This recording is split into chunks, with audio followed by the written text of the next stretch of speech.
नमस्कार दोस्तों। ITI electrician trade CBT exam के लिए जो क्वेश्चन सीरीज चला रहे हैं उसमें आज का वीडियो नंबर 17 है। पीछे 16 वीडियो हो गया जिसका प्लेलिस्ट बन गया है, चैनल विजिट कर कर और पूरा सीरियल वाइज आप पढ़ सकते हैं। तो आज 17वां वीडियो के पहले क्वेश्चन पर आते हैं। क्या है पहला क्वेश्चन? पहला क्वेश्चन है कि what is the name of converter. इस कन्वर्टर का नाम क्या है? अच्छा, कन्वर्टर क्या होता है? कन्वर्टर उस चीज को कहते हैं जो कन्वर्ट करे एसी को डीसी में अथवा डीसी को एसी में कन्वर्ट करे, उसको कन्वर्टर कहते हैं। तो यह कौन सा कन्वर्टर है? तो देख लीजिए, क्या है कि यहाँ से थ्री फेज सप्लाई लिखा है, three phase AC, three phase supply जा रही है और यहाँ से दो टर्मिनल है, एक पॉजिटिव और एक निगेटिव। मतलब डीसी में चेंज हो रहा है और यहाँ से एसी दिया जा रहा है, एसी को डीसी में कन्वर्ट कर रहा है, इसलिए इसको हम लोग क्या कहते हैं? कन्वर्टर कहते हैं। अब कौन सा कन्वर्टर है? तो देखिए यहाँ क्या लगा है, एससीआर लगा है। शायद आपको दिखाई न दे तो एससीआर कैसा होता है हम बना देते हैं। डायोड जो आप देखे होंगे ना, डायोड, देखिए यही डायोड है, ये तो डायोड है, आप डायोड देखेंगे पी और एन टाइप डायोड। और इसी में एक गेट टर्मिनल होता है, इसको क्या कहते हैं? गेट, गेट टर्मिनल जो इसको स्टार्ट करता है, तो गेट टर्मिनल होगा। ये अब पूरा फंक्शन को क्या कहते हैं हम लोग? तो एससीआर कहते हैं, एससीआर। क्या नाम होता है एससीआर का? तो सिलिकॉन कंट्रोल्ड रेक्टिफायर। तो सिलिकॉन कंट्रोल्ड रेक्टिफायर, तो जब सिलिकॉन कंट्रोल्ड रेक्टिफायर लगकर कन्वर्टर बना है तो इसका नाम भी तो वही होगा कि सिलिकॉन कंट्रोल्ड रेक्टिफायर कन्वर्टर। देखा दिया, silicon controlled rectifier. D option is right answer. एक बात और जान लीजिए, एक फेज के लिए दो एससीआर का प्रयोग किया जाता है, यानी तीन फेज में टोटल 6 एससीआर का प्रयोग हुआ है। देखिए एक फेज में यहाँ दो, दूसरा फेज में भी दो और तीसरा फेज में भी दो। तो एक फेज में दो लगा है, एक फेज में कितना? तो दो। तो एक फेज में दो, दो फेज में दो और तीसरा फेज में भी दो, तो टोटल 6 एससीआर का प्रयोग किया गया है। आते हैं अगले क्वेश्चन की तरफ। एससीआर है इसलिए एससीआर रेक्टिफायर है जो कि एसी को डीसी में कन्वर्ट कर रहा था। अगला क्वेश्चन क्या है? ओ है दादा, इसको हम लोग रोटरी कन्वर्टर कहते हैं, रोटेट करके कन्वर्ट करता है। और ये अभी देखिए ना, यहाँ पर प्लस है, यहाँ पर माइनस, मतलब कि डीसी में कन्वर्ट कर रहा है और यहाँ से थ्री फेज एसी सप्लाई दी जा रही है। थ्री फेज एसी सप्लाई है क्या? थ्री फेज एसी सप्लाई इस आर्मेचर को, ये क्या लिखा है? आर्मेचर। आर्मेचर को थ्री फेज सप्लाई दी जा रही है और यह रोटर है और यहाँ पर कम्यूटेटर लगा है, यह कार्बन ब्रूस लगा है और डीसी सप्लाई ले ली जा रही है। तो एसी को डीसी में कन्वर्ट करता है और रोटेट कर देता है, इसलिए इसको हम लोग रोटरी कन्वर्टर कहते हैं। और यह क्या है? ये तो फील्ड बाइंडिंग है। क्या कौन सा बाइंडिंग है? Field binding. और ये क्या है? आर्मेचर। सप्लाई आर्मेचर को दी जाती है, फील्ड मैग्नेटिक फील्ड में होता है। तो जब सप्लाई आर्मेचर को दी जाती है, मैग्नेटिक फील्ड में होता है तो रोटेट करने लगता है, और रोटेट करने लगता है तो कम्यूटेटर पर कार्बन ब्रूस लगा रहता है और सप्लाई ले ली जाती है। आगे एक सवाल पूछेगा कि इसको क्या कहते हैं, तो इसको कम्यूटेटर कहते हैं। और ये क्या है? कार्बन ब्रूस है। कम्यूटेटर का कार्य क्या है? तो एसी को डीसी में कन्वर्ट करना कम्यूटेटर कहलाता है। और इसका और एक नाम है, रोटरी कन्वर्टर को और नामों से जाना जाता है। कौन सा नाम है रोटरी कन्वर्टर का? तो रोटरी कन्वर्टर का सिंक्रोनस कन्वर्टर भी कह सकते हैं, इन्वर्टर भी कह सकते हैं, रेक्टिफायर भी कह सकते हैं, मैकेनिकल कन्वर्टर भी। क्यों मैकेनिकल कन्वर्टर? क्योंकि यह रोटेट करके और सप्लाई चेंज कर रहा है, तो इसी को mechanical converter, synchronous converter, rotary converter के नाम से जाना जाता है। तो rotary converter, B option is right answer. Picture दिमाग में बैठा लीजिए, रोटरी कन्वर्टर था जो एसी को डीसी में कन्वर्ट किया। अगला क्वेश्चन, सिंक्रोनस मोटर ऑपरेशन के लिए डीसी आपूर्ति क्यों आवश्यक है? सिंक्रोनस जो मोटर होता है उसको डीसी आपूर्ति क्यों आवश्यक होता है? तो पहले सिंक्रोनस क्या है इसको समझ लीजिए। देखिए क्या होता है ना, पहले तो हमारे पास स्टेटर होता है, बार बार जो है इसको क्या कहते हैं? स्टेटर कहते हैं। स्टेटर पर जो बाइंडिंग की जाती है इसको हम लोग कहते हैं फील्ड बाइंडिंग। कौन सा बाइंडिंग? तो फील्ड बाइंडिंग, जो स्टेटर पर। और एक होता है हमारे पास रोटर, बीच में क्या होता है? रोटर होता है। सिलियन टाइप यह रोटर है, बीच में जो है यह क्या है? रोटर है।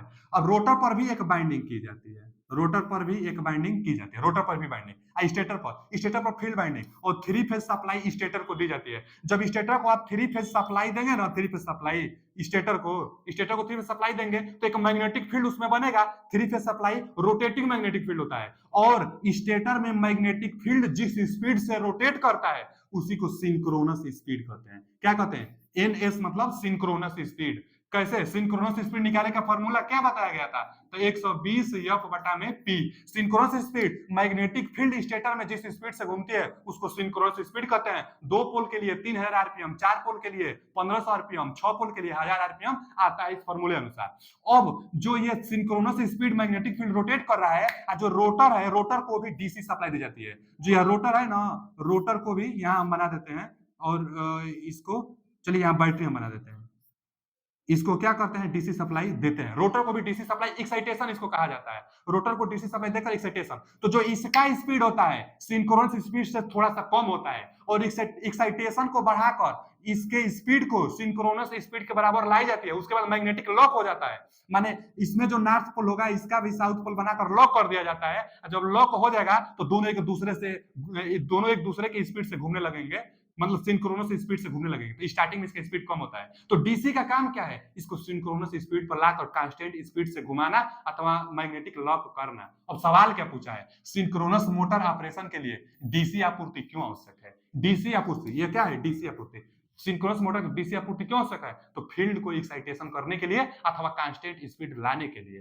तो दिया है ना, run the motor synchronous speed, synchronous speed पर लाने के लिए, यही सही है। सिंक्रोनस स्पीड पर लाने के लिए सप्लाई देंगे, लॉक होगा, उसके बाद मतलब सप्लाई देंगे, सिंक्रोनस स्पीड आएगा, लॉक होगा, फिर एक दूसरे के साथ एक वेग से रोटेट करने लगेंगे। तो सिंक्रोनस स्पीड पर लाने के लिए डीसी सप्लाई फील्ड एक्साइटेशन को दी जाती है। कैसे दी जाती है, तो एक्साइटर से दी जाती है। आते हैं अगले क्वेश्चन की तरफ। अगला क्वेश्चन क्या है, जो इन्वर्टर और कन्वर्टर दोनों के रूप में कार्य करे, तो भैया rotary converter, rotary converter AC को डीसी में, डीसी को एसी में भी कन्वर्ट कर सकता है। तो रोटरी कन्वर्टर जो होता है एसी को डीसी, डीसी को एसी, जो इन्वर्टर कन्वर्टर दोनों का काम करे। तो कन्वर्टर क्या होता है, जो डीसी में कन्वर्ट करे, इन्वर्टर क्या होता है, जो एसी में कन्वर्ट करे। तो रोटरी कन्वर्टर नहीं दिया इसमें, ठीक है, तो सिंक्रोनस कन्वर्टर को ही रोटरी कन्वर्टर कहते हैं, हम बताए थे। ध्यान से देखिए पीछे जाकर, जो रोटरी कन्वर्टर है उसी को सिंक्रोनस कन्वर्टर भी कहते हैं। आते हैं अगले क्वेश्चन की तरफ। जो अगला क्वेश्चन है, इन्वर्टर का कार्य क्या है, अभी बताया इन्वर्टर का कार्य एसी में चेंज करना, डीसी को एसी में चेंज करना। जो घर पर इन्वर्टर लगा रहता है क्या करता है, जो डीसी सप्लाई होती है उसको एसी में कन्वर्ट कर देता है। तो डीसी को एसी में चेंज करता है इन्वर्टर। इन्वर्टर क्या करता है, डीसी को एसी में चेंज करता है। B option is the right answer. अगला क्वेश्चन क्या है, कौन सा परिवर्तक मतलब कौन सा रेक्टिफायर उपकरण ओवरलोड किया जाता है। तो रेक्टिफायर यूनिट जो होता है ना, यही एक है जो ओवरलोड पर भी काम करता है। तो ओवरलोड पर काम करता है रेक्टिफायर यूनिट। ये option is the right answer. आते हैं अगले क्वेश्चन की तरफ। अगला क्वेश्चन क्या है, सिंक्रोनस मोटर को चलाने के लिए उत्तेजक क्यों आवश्यक है। अरे भैया, एक्साइटर क्यों आवश्यक है सिंक्रोनस मोटर के लिए, हम बताए थे। जो फील्ड बाइंडिंग होती है उसको डीसी सप्लाई दी जाती है, एक्साइटर से दी जाती है, क्योंकि सिंक्रोनस स्पीड पर कांस्टेंट स्पीड से रोटेट करे। तो इसमें क्या होगा, run the motor synchronous speed, synchronous speed पर रोटेट कराने के लिए एक्साइटर से, देखिए एक्साइटर से डीसी सप्लाई सिंक्रोनस मोटर को दी जाती है। तो कांस्टेंट स्पीड पर सिंक्रोनस स्पीड प्राप्त करने के लिए डीसी सप्लाई एक्साइटर से दी जाती है। अगला क्वेश्चन क्या है कि which application require only DC, कौन सा एप्लीकेशन है जो केवल डीसी पर कार्य करता है। तो केवल डीसी पर क्या करता है, इलेक्ट्रोप्लेटिंग, इलेक्ट्रोप्लेटिंग डीसी पर कार्य करता है। तो A option is the right answer, A option is the right answer. आते हैं अगले क्वेश्चन की तरफ। अगले क्वेश्चन की तरफ, डिस्टकारी डायोड में एलईडी कन्वर्टर के रूप में क्यों डाला जाता है, मतलब क्यों डाला जाता है, यहां पर आना चाहिए, क्यों डाला जाता है। डिस्टकारी डायोड में एलईडी को कन्वर्टर के रूप में क्यों डाला जाता है, तो भैया क्योंकि एलईडी पावर कंजप्शन कम लेता है। जो एलईडी होता है ना, पावर को कम लेता है, इसलिए जो डायोड रेक्टिफायर होता है उसमें एलईडी का प्रयोग किया जाता है। तो power, very low power device, B option is right answer. आते हैं अगले क्वेश्चन की तरफ। जो अगला क्वेश्चन है, सिंक्रोनस मोटर का मुख्य अनुप्रयोग कौन सा है। सिंक्रोनस मोटर का अनुप्रयोग पावर फैक्टर को सुधारने में किया जाता है। इसलिए सिंक्रोनस मोटर एक कंडेंसर की तरह बिहेवियर करता है। जो सब स्टेशन होते हैं, चाहे जो भी डिवाइस होती है, तो पावर फैक्टर को सुधारने के लिए सिंक्रोनस मोटर का प्रयोग किया जाता है। कैसे सुधारता है, तो लीडिंग केस में ओवर एक्साइटेड जब होती है, मतलब जो फील्ड बाइंडिंग को हम लोग सप्लाई देंगे, जो रिएक्शन उसमें होता है ना, तो जब मोटर, जो सिंक्रोनस मोटर होगा, ओवर एक्साइटेड के केस में आएगा, तो ओवर एक्साइटेड के केस में, लीडिंग के केस में आ सकता है। तो लीडिंग ओवर एक्साइटेड के केस में पावर फैक्टर सुधारने के काम में आता है। तो power factor correction device, D option is right answer. Synchronous motor power factor सुधारता है। आगे, मोटर जनरेटर सेट का लाभ क्या है। पीछे जाकर आप क्रमवार प्लेलिस्ट में जाइए और क्रमवार पढ़िए। एक कोई वीडियो नंबर था जिसमें हम मोटर जनरेटर सेट को अच्छी तरह से एक्सप्लेन किए थे। मोटर और जनरेटर सेट, मोटर और जनरेटर सेट क्या होता है ना, कि एक मोटर भी होता है, एक जनरेटर भी होता है, और मोटर का जो रोटर होगा, मोटर का जो शाफ्ट होगा और जनरेटर का जो शाफ्ट होगा, दोनों एक दूसरे से मैकेनिकली लॉक्ड होते हैं। और जो मोटर है इसको थ्री फेज सप्लाई देते हैं, थ्री फेज सप्लाई मोटर को देते हैं। क्या होता है ना कि यह डीसी जनरेटर होता है, यह डीसी जनरेटर होता है। और थ्री फेज एसी मोटर को देते हैं, मोटर रोटेट करता है, जनरेटर को रोटेट कराता है, और जब जनरेटर रोटेट करता है तो आपको सप्लाई डीसी में दे देता है। यह तो डीसी सप्लाई आपको दे देता है। तो एसी को डीसी में कन्वर्ट करता है मोटर जनरेटर सेट। इसमें मोटर भी होता है, इसमें जनरेटर भी होता है।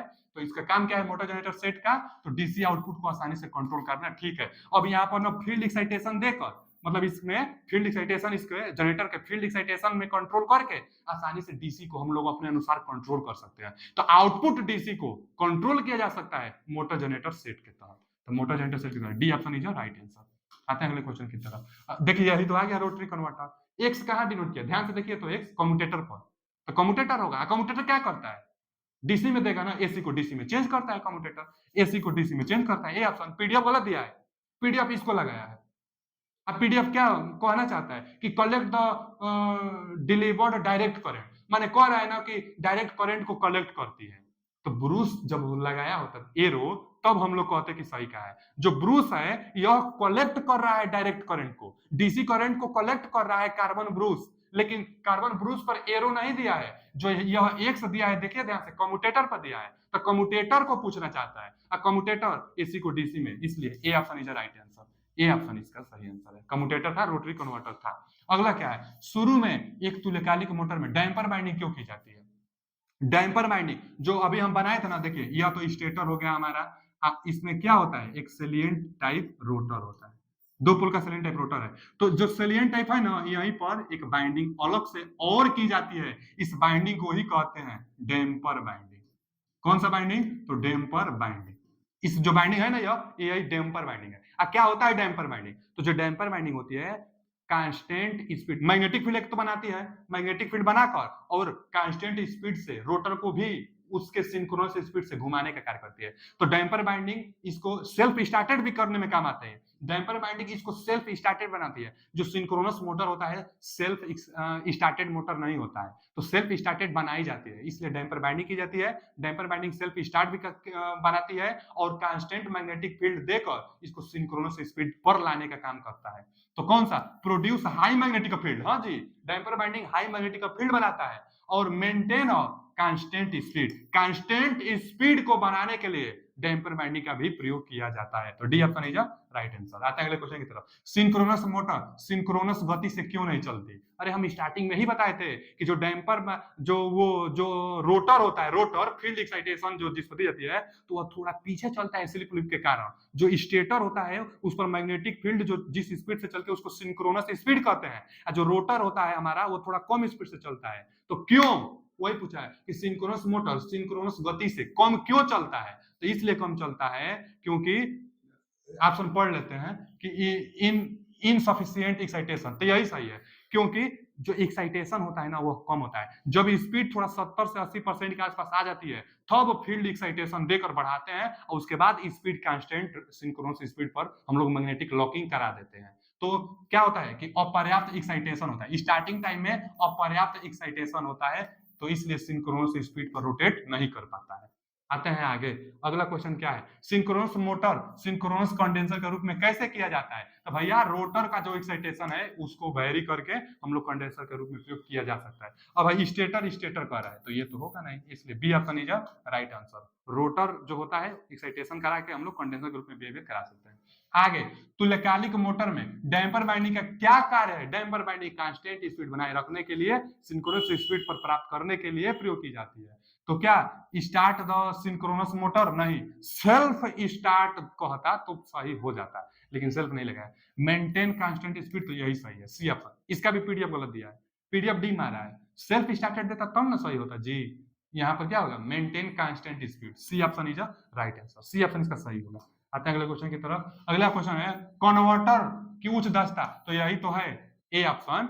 एससीआर कन्वर्टर की दक्षता हाई होती है, क्यों? क्योंकि silicon control rectifier is a semiconductor device, इसलिए उसकी एफिशिएंसी हाई होती है। आगे, कैसे तुल्यकालिक मोटर माने सिंक्रोनस मोटर पावर फैक्टर सुधारने के रूप में काम करता है? तो वायरिंग द फील्ड एक्साइटेशन। यह क्वेश्चन अभी पीछे जस्ट आया था, इसी वीडियो में पीछे आया था। तो फील्ड वाइंडिंग एक्साइटेशन को बढ़ाकर ओवर एक्साइटेड में लाकर कंडेंसर के रूप में सिंक्रोनस मोटर को प्रयोग किया जा सकता है। तो B option is right answer. आज के लिए इतना ही, मिलते हैं अगले वीडियो में। जो भी डाउट हो कमेंट बॉक्स में करिए, उसका जवाब दिया जाएगा। थैंक यू, धन्यवाद।